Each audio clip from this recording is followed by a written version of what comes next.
We are starting something new here on Instagram and across all of our social media platforms where we are answering people's questions.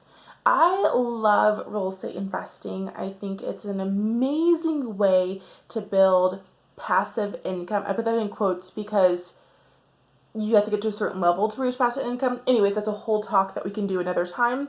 But I want more people to be investing in real estate. So I want to answer your questions or help you guide you through some things that may be holding you back from starting your business, starting to invest, whatever it may be. I want you to send me questions so that we can go over them together.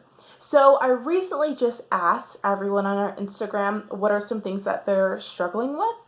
And we had some amazing responses. And I can't wait over the next week to be able to share with you guys what had come in and how I answered that and how I helped guide them. So I'm super excited.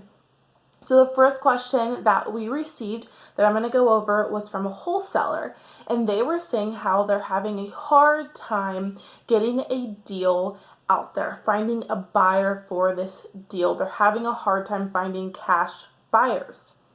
So for all you wholesalers out there, all you beginners or just people who want to gain some more knowledge on different ways to find cash buyers, I want to give you a trick that not a lot of people talk about. And I want to just give it because I feel like it works so freaking well. So for a lot of investors, they like to buy property within the same area.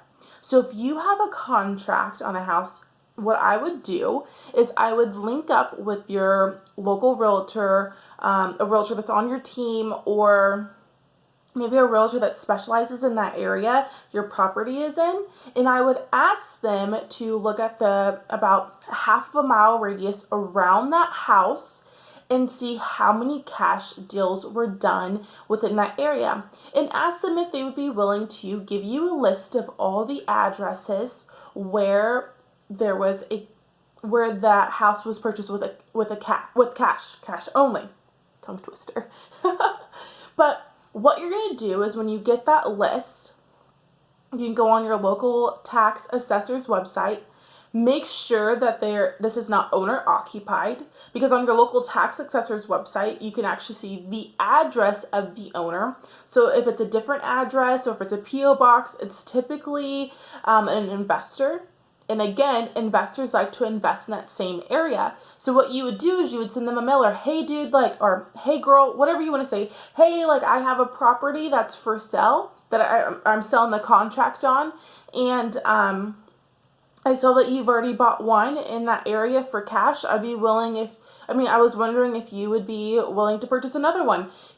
Something a little bit more smooth and better. Of course, this is coming off the top of my head. But this is a great way to find cash buyers hyper-local. Now, there's a million other ways for you to get a list of cash buyers, networking, stuff like that. But this is definitely a way if you have a difficult contract or you're just having a hard time selling it, or your cash buyers you normally work with don't work in that area, that is a great way to find cash buyers and investors for your contract. Again, you guys, if you have any questions or if you have some things that you just want to talk through or learn a little bit more about, drop it in the comments below. I am so excited to start this new phase on Brady Johnson and Associates Instagram page and Facebook page, and I'm just so excited to answer your guys' questions. So remember, drop your questions below, send us a DM, whatever, we're here to help you. Have a great and prosperous day. See ya.